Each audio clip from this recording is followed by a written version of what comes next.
Welcome back to my channel, ایک اور vlog کے ساتھ اسد لاشاری آپ کی خدمت میں حاضر ہے۔ آج کے ولاگ میں ہم کچھ اہم واقعات و حادثات کے حوالے سے ذکر کریں گے، لیکن اس سے پہلے بھی اگر آپ چینل پر نئے ہیں تو چینل کو سبسکرائب کریں، اور اگر پرانے ہیں تو اور دوستوں سے کہیں سبسکرائب کرنے کے لیے۔ چلیں آغاز کرتے ہیں۔ جب سے شیخ رشید نے وزارت داخلہ سنبھالی ہے، ملک میں حادثات و واقعات سانحات بڑھتے جا رہے ہیں، ویسے ہی بڑھتے جا رہے ہیں جیسے شیخ صاحب نے ریلوے کی منسٹری سنبھالی تھی، اور ہر روز ٹرین کے حادثات میں اضافہ ہو رہا تھا۔ ٹرین جو تھی کہیں پٹڑی سے اتر جا رہی تھی، کہیں آپس میں ٹکرا رہی تھی، اور نقصان کس کا ہو رہا تھا؟ ملک کا ہو رہا تھا، اور عام انسان مر رہے تھے۔ شیخ رشید صاحب کا شاید پاؤں بھاری ہے، جب سے وزارت داخلہ کو سنبھالا ہے تب سے واقعات بڑھ رہے ہیں۔ بلوچستان میں بدامنی بڑھ رہی ہے، پاکستان میں اوورال بدامنی بڑھ رہی ہے، اور کل ہی کی بات ہے، کل نہیں پرسوں کی بات ہے، مچھ میں 11 کا جو کارکنان تھے انہیں مارا گیا۔ ہزارہ کمیونٹی سے جن کا تعلق تھا، کل تک جو سچویشن تھی کہ وہاں پر سڑکوں پر لوگ اپنے پیاروں کی لاشیں رکھ کر بیٹھے ہوئے تھے ٹھنڈے موسم میں، ان کا یہی مطالبہ تھا کہ ہمیں انصاف فراہم کیا جائے۔ شیخ صاحب وہاں پہنچے ہوئے تھے، لیکن لوگ کہاں سنتے ہیں۔ جب جن کے پیارے بچھڑ جائیں تو ان کو یہ صرف خالی باتیں اور معاوضے ریلیف فراہم نہیں کر سکتے۔ جن کا جو بچھڑ گیا وہ پیسہ اس کا نعم البدل تو نہیں ہو سکتا، وہ تو متبادل نہیں ہو سکتا نا۔ یہ کچھ اہم واقعات ہیں جو شیخ صاحب کی منسٹری تو شاید اسے کچھ اور کام کاج کے لیے ملی تھی، لیکن پتہ نہیں کیوں بدامنی بڑھتی جا رہی ہے۔ شاید دہشت گردوں کو شیخ صاحب سے اتنا پیار ہے، یا پھر واقعات و حادثات و سانحات، یا پھر افیئر شیخ رشید صاحب کے ساتھ ایسے اکٹھے رہتے ہیں کہ ان کی جان نہیں چھوڑنا چاہتے، چاہے وہ پھر اسکینڈلز بنے یا پھر ایسے واقعات ہوں۔ اسلام آباد میں جو نوجوان لڑکے کا قتل ہوا، جسے مارا گیا، ناحق مارا گیا، وہ ابھی الگ ہے، اسے بھی پیسے دینے کی بات کی گئی۔ بس جو مر جائے اس کو پیسے دے دو، اور جو سسٹم کو بدلنے کی بات ہو وہ نہیں کرنی، سسٹم کو ٹھیک کرنے کی بات نہیں کرنی۔ بس مر گیا بھائی، ہم کیا کر سکتے ہیں؟ ہم معاوضہ دے سکتے ہیں، ہم آپ کو یہی ریلیف فراہم کر سکتے ہیں، حکومت کا یہی ہے۔ اور گزشتہ 70 سال 72 سال سے یہی ہوتا آ رہا ہے پاکستان میں۔ یہ ہے اوورال سچویشن۔ اور پاکستان میں civil rights activist, human rights activist جو ہیں وہ مظاہرہ کر رہے تھے ہزارہ کمیونٹی کو نشانہ بنائے جانے پر۔ یہ پاکستان کا جو منظرنامہ تھا، بلوچستان کا بالخصوص یہ وہاں کی صورتحال تھی۔ کریمہ بلوچ کے بعد بھی وہاں پر صورتحال بگڑی ہوئی ہے، اور باڑھ کے بعد جو صورتحال بنی تھی، اب وہ باڑھ والا تو تھوڑا بہت جو سلسلہ ہے تھم گیا گودر کا۔ پاکستان کو 28.7 ملین کا ٹیکہ لگا ہے براڈ شیٹ کے ہاتھوں، نیب کی وجہ سے لگا ہے۔ وہاں سے جو ایسٹ ریکوری کی فرم ہے اس نے تو ٹیکہ لگا دیا پاکستان کو، اتنا بھاری بھرکم، ہم ویسے ہی خسارے میں چل رہے ہیں، اور اوپر سے ایسے ایسے جرمانے جو عائد کیے جا رہے ہیں جو ہم نے بھرنے ہیں۔ اور ملک کی جو صورتحال ہے، زر مبادلہ جو ہیں، ویسے جو ہمارے کرنٹ اکاؤنٹ ڈیفیسٹس ہو یا پھر دیگر جو آمدن کم، ویسے آمدنی 58 خرچہ روپیہ والی صورتحال ہے ملک کی ابھی تک۔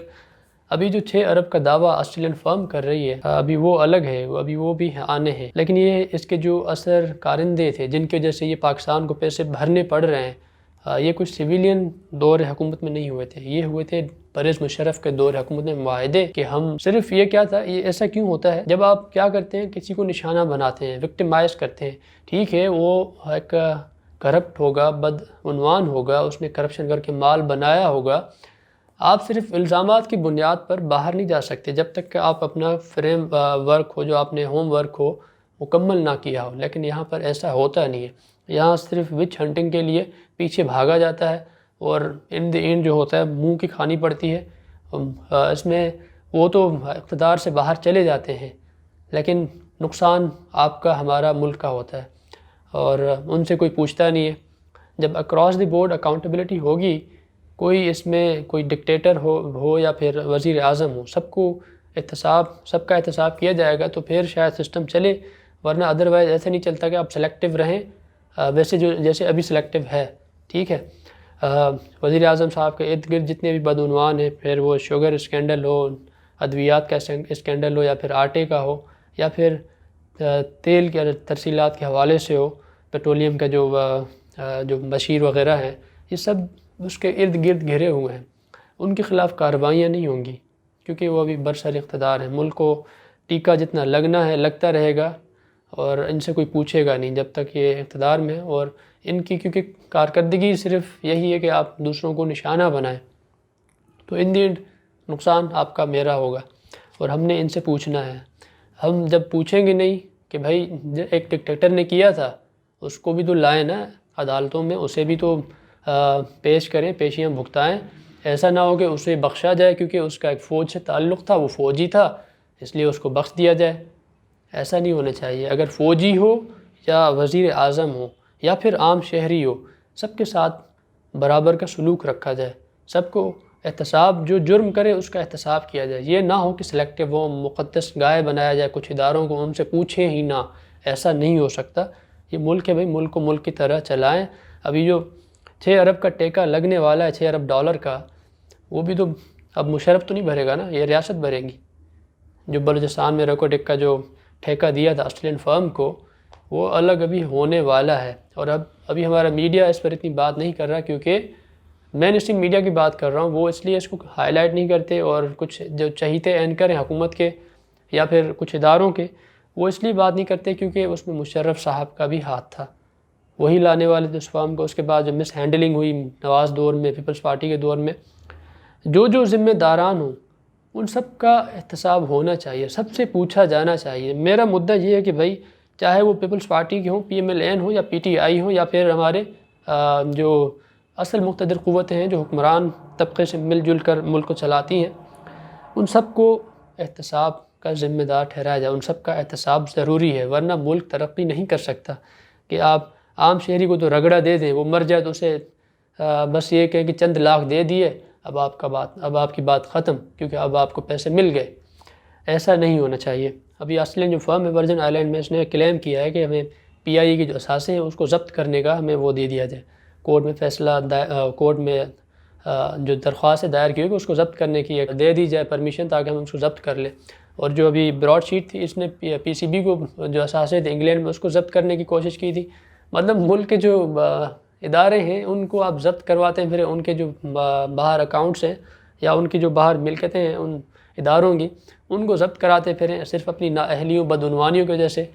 اور ابھی کوئی پوچھنے والا نہیں ہے کہ نیب نے جو ٹیکہ لگوایا، تیاری نہیں تھی اس لیے ٹیکہ لگا، اور لگنا تھا اور یہ پتہ تھا کیونکہ آپ کی تیاری نہیں تھی. اور ریکوٹک کا بھی ٹیکہ لگے گا. اور اس کے علاوہ ایک اور اہم موضوع ہے جس کو ہم آج یہاں ذکر کریں گے، وہ ہے کرونا ویکسین کے حوالے سے. جب سے کرونا ہوا ہے تب سے سازشی تھیوریز چل رہی ہیں، مسلسل زیر گردش ہیں. کبھی کس عنوان سے آتے ہیں، کبھی کس عنوان سے آتی ہیں. حقیقت ٹی وی ہو یا پھر زید حامد ہو، پاکستان میں یہ وہ نمایاں شخصیات ہیں یا نمایاں چینل ہیں جو سوشل میڈیا پر گردش کرتے رہتے ہیں کہ ان کے بقول کرونا جو ہے سازش تھی، اور اسلام کے خلاف، مسلمانوں کے خلاف مائکرو چپ لگائی جائے گی، 5G ٹاورز کے ذریعے سے ہمیں کنٹرول کیا جائے گا، ہماری ہر ایکٹیویٹیز کو دیکھا جائے گا. اور یہ کرے گا کون؟ بل گیٹس کرے گا. یہ ایک ایسی سازشی تھیوری ہے جو صرف پاکستان میں نہیں ہے، پاکستان کے علاوہ دنیا بھر میں جو ایسے کچھ گروہ ہیں، جو جیسے مثلاً امریکہ میں ٹرمپ ہے. ٹرمپ کے حامی کبھی اس چیز کو نہیں مانتے کہ کبھی یہ کرونا بھی ہوا تھا. ٹھیک ہے. اب حقیقت ٹی وی صاحب کے جو وہ بندے ہیں، انہوں نے کلیم کیا ہے، انہوں نے دعویٰ کیا ہے کہ ٹرمپ جاتے جاتے بڑے دھماکہ خیز، بڑے افواہیں اور بڑے تماشے چھوڑ کر جائے گا، اور یہ بتایا گا کہ کرونا تو کچھ نہیں تھا، مرا کوئی بھی نہیں ہے. بھائی میرا ایک چھوٹے سے گاؤں سے تعلق ہے، میرے گاؤں میں 3 لوگ اس کا شکار ہوئے، 3 لوگ مر چکے ہیں، اور ان کو لگتا ہے کہ اس کے ارد گرد کوئی نہیں مرا. پتہ نہیں کیسے اس کو لگتا ہے. اور پاکستان میں یہ جو اموات ہیں سب یہ جعلی نمبر سے، اور دنیا بھر میں کوئی اتنی اموات نہیں ہوئی، لوگ جو دیگر امراض سے مرے ہیں. یہ حقیقت ٹی وی والے صاحب نے کہا ہے. اور پتہ نہیں لوگ کیسے دیکھ لیتے ہیں کہ 3.46 ملین سبسکرائبرز بھی ہیں، جب ایسی خالی صرف لوگوں کو تجسس ہوتا ہے کہ اچھا کیا بات کرنے والا ہے. صرف جعلی افواہیں پھیلانے کی بنیاد پر اس بندے کے اتنے سبسکرائبرز ہیں. مجھے تو حیرت ہوتی ہے. اور جب ہم کوئی اگر فیکچول بات بھی کرتے ہیں، حقیقت والی بات بھی ہو، ریئلٹی پر بیس کرنے والی، تو اس کو بھی گالی دی جاتی ہے، چاہے وہ پاکستان تحریک انصاف کے نوجوان سپورٹرز ہوں، یا پھر ابھی میں نے گزشتہ دنوں صورتحال جو پاکستان میں اور ہندوستان میں صورتحال بن رہی ہے، جو ہندوتوا کے حوالے سے میں نے ذکر کیا تھا کہ مودی کے دور حکومت میں وہاں پر مسلم جو پرسیکیوشن ہے وہ بڑھ چکی ہے. کچھ آتھرز تھے انڈین، میں نے ان کو کوٹ کیا تھا، ان کے جو بکس تھے ان کو کوٹ کیا تھا، لیکن انڈیا سے گالی پڑی. ٹھیک ہے. اور پاکستان میں تحریک انصاف حکومت کے خلاف اگر کچھ بول دو تو یہاں بھی گالی پڑتی ہے. اور ٹرمپ کے حامی ہیں، ان کو سمجھ میں نہیں آتا، ہم اردو میں بات کرتے ہیں اس لیے وہاں سے نہیں آتی، لیکن اگر وہ بھی سمجھ لیتے تو وہ بھی شاید رگڑا دیتے. تو بھائی QAnon تھیوری تھی جس میں ٹرمپ کے جو حامی تھے وہ کہتے تھے کہ ڈیپ اسٹیٹ کیا تھی بھائی؟ ڈیپ اسٹیٹ میں ہیلری کلنٹن ہے، براک اوباما ہے، مشیل اوباما ہے، یا پھر دیگر ایسے جو ڈیموکریٹس ہیں، یا پھر ہالی ووڈ کی شخصیات ہیں، بڑے بڑے بزنس ٹائکونس، وہ سب ہیں ڈیپ اسٹیٹ جو امریکہ کو چلاتے ہیں، پوری دنیا کو چلاتے ہیں۔ بل گیٹس بھی اس میں آ رہا ہے، ٹھیک ہے۔ یہ سب دنیا کو کنٹرول کر رہے ہیں، اور کرونا جو ہے ان کا ایک پیدا کردہ ایک وائرس ہے۔ انہوں نے ایک جان بوجھ کر یہ شوشہ چھوڑا ہے کہ یہ ڈیپ اسٹیٹ جو ہے اس لیے ایسے وائرس وہ کر رہے ہیں کہ دنیا کو قابو کریں، دنیا بھر کو اپنی مٹھی میں لیں، اور جیسے انگلیوں پر نچائیں لوگوں کو، لوگ ناچتے رہیں گے۔ یہ ٹرمپ کے جو ماننے والے ہیں، جو اس کے فالوورس ہیں، یہ اس تھیوری پر یقین کرتے ہیں۔ اس تھیوری کو کہا جاتا ہے QAnon۔ میں نے اس حوالے سے ایک ویلاگ بنایا تھا امریکن الیکشن سے قبل، اور اس تھیوری کے ماننے والوں کا یہ بھی ماننا ہے کہ بھائی جو یہ ڈیپ اسٹیٹ والے ہیں، یہ جو انفینٹ بیبیز ہوتے ہیں ان کے خون کا شراب پیتے ہیں، ان کا خون کرتے ہیں، ان سے خون نکال کر ان کا شراب پیتے ہیں، یا پھر جو چھوٹے چھوٹے بچے ہوتے ہیں ان کو زیادتی کا نشانہ بناتے ہیں، ان سے بدفعلی کی جاتی ہے۔ یہ ان کا ماننا ہے۔ جو رائٹ ونگ یا پھر ایکسٹریمسٹ ہیں، جو ٹرمپ کے حامی ہیں، ان کا ماننا ہے۔ اور کورونا کے حوالے سے بھی یہی کہتے رہے کہ کورونا کچھ نہیں ہے، کورونا صرف تماشا ہے، اور یہ ڈیپ اسٹیٹ والوں کا تماشا ہے۔ Deep state Hillary Clinton, Barack Obama وغیرہ ہیں، اور اس سے ملتی جلتی جو بڑی بڑی شخصیات ہیں جو بالخصوص ڈیموکریٹس ہوں۔ اور یہ حقیقت TV اس کو پروف کرنے کے چکر میں کہ بھائی یہ تو واقعی ہم کہتے تھے کہ یہ ہوگا، یہ صرف دنیا کو قابو کرنے کے لیے سب چیزیں ہو رہی ہیں۔ اور پاکستان میں دھڑا دھڑ ایسے لاکھوں لوگ ہیں جو اس کو دیکھتے ہیں اور ریسرچ نہیں کرتے۔ زید حامد صاحب بھی یہی بات کرتے رہے کہ کورونا تو مسلمانوں کے خلاف سازش تھی، کورونا تو بس چپ لگائی جائے گی پاکستان کو، مسلمانوں کو قابو کرنے کے لیے، مسلمانوں کی آبادی کو کنٹرول کرنے کے لیے۔ اور یہ افواہ کب سے ہوئی تھی؟ مئی سے پھیل رہی ہے بھائی، مئی جون سے۔ اور مئی جون سے کہا جا رہا ہے کہ بل گیٹس نے کہا تھا کہ ہم لوگوں کو قابو کریں گے۔ ایک جعلی ویڈیو تھی، ایک پہلے رشیا سے اس کو شیئر کیا گیا، جو کہا گیا کہ جو ویکسین لگے گی، ویکسین کے بعد لوگوں کی اموات بڑھیں گی۔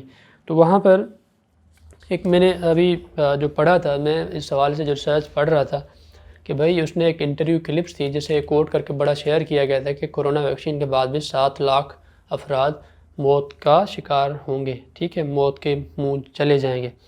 تو اس میں جو ہائپوتھیٹیکل بات تھی، بل گیٹس صاحب فرما رہے تھے کہ بھائی جو ویکسین بنے گی، ویکسین کے بعد ہر 10,000 میں سے کسی ایک بندے کو بھی اگر اس کا سائیڈ ایفیکٹ ہوتا ہے، جو اس کا ریئیکشن ہوتا ہے، تو 7 لاکھ کے قریب لوگ موت کا شکار ہو سکتے ہیں۔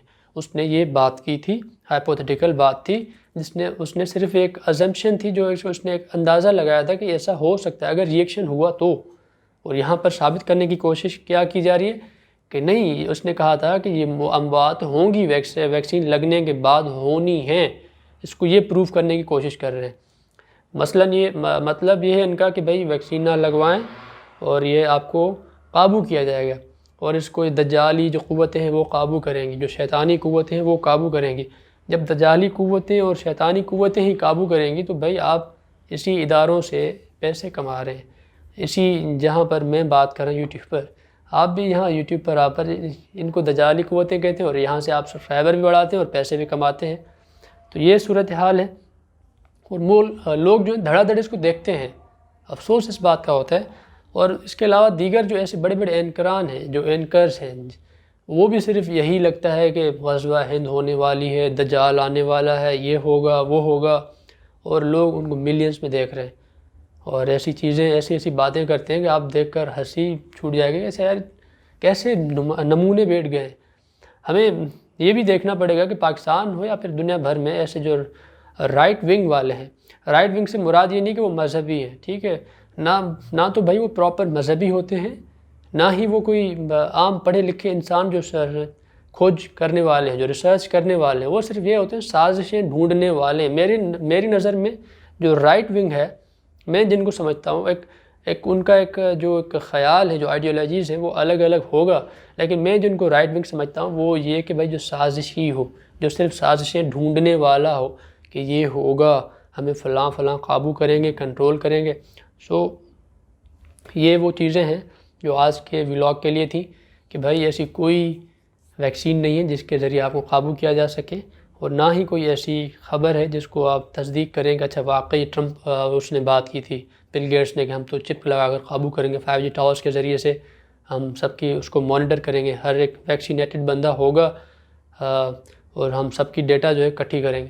اگر ڈیٹا اکٹھی کرنی ہے، ڈیٹا تو ویسے ہمارے موبائلوں سے بھی ہو رہی ہے، سب کے پاس جا رہی ہے، ہم جہاں جہاں جاتے ہیں وہ سب ان کے پاس جاتا ہے، ہماری جو آن لائن ایکٹیویٹیز ہوتی ہیں وہ اس کو مانیٹر کر رہے ہوتے ہیں، دیکھ رہے ہوتے ہیں، ڈیٹا کس کے پاس نہیں جاتا۔ یہ نمونے بازوں سے بچنے کے لیے آپ اپنی جو ایکٹیویٹیز ہیں ان کو تھوڑا بڑھائیں، جو ریسرچ کرنی ہو خود کریں، ان کے آسرے نہ بیٹھیں بھائی، خود پڑھیں، خود آگے بڑھیں، ورنہ یہ آپ کو گمراہ کرتے رہیں گے اور آپ ان کو دیکھتے رہیں گے، یہ پیسے بٹورتے رہیں گے، ان کے اکاؤنٹس میں پیسے آتے رہیں گے، کیونکہ وہ جتنے ویوز بڑھتے ہیں اتنے ان کے اکاؤنٹ میں پیسے آتے ہیں، اور ابھی 4 لاکھ کے قریب ان کے سبسکرائبر ہونے والے حقیقت TV کے، اور لوگ دھڑا دھڑ سبسکرائب کر رہے ہیں۔ چلیں جی، آج کے لیے اتنا تھا، اگلے ولاگ میں آپ سے پھر ملاقات ہوگی، لیکن میرے خیال میں بھی جو ولاگس ہیں، گزشتہ کچھ ولاگس جو تھے وہ ہارڈ ٹاپکس پر تھے، ابھی ان کو تھوڑا بہت ہم بریک لگائیں گے، کچھ ابھی سافٹ ٹاپکس کو ہم کور کریں گے، جس میں سافٹ نیوز کو ہم کور کریں گے، اور جو کلچرل ایشوز ہیں ہم اس پر بات کریں گے۔ ابھی شاید کراچی کے حوالے سے 2-3 ولاگس ہیں جن کو میں کافی عرصے سے ان کو پائپ لائن میں رکھا ہوا ہے، کر نہیں پاتا، شاید ابھی وہ دوبارہ ان کو کرنے کی کوشش کروں، کیونکہ ہارڈ نیوز سے صرف میرے خیال میں جو اگر ریئلٹی بیان کر دیں تو صرف لوگ گالی ہی دیتے ہیں، اس لیے اچھا ہے کہ تھوڑا اب سافٹ کو ٹچ دیا جائے، اور کچھ بک ریویوز ہیں ان کو بھی، ان کا جو سلسلہ ہے ان کو شروع کیا جائے۔ اگر آپ چینل پر نئے ہیں تو بھائی چینل کو سبسکرائب کریں، اور اگر پرانے ہیں تو اور دوستوں سے کہیں سبسکرائب کرنے کے لیے۔ شکریہ، اللہ حافظ۔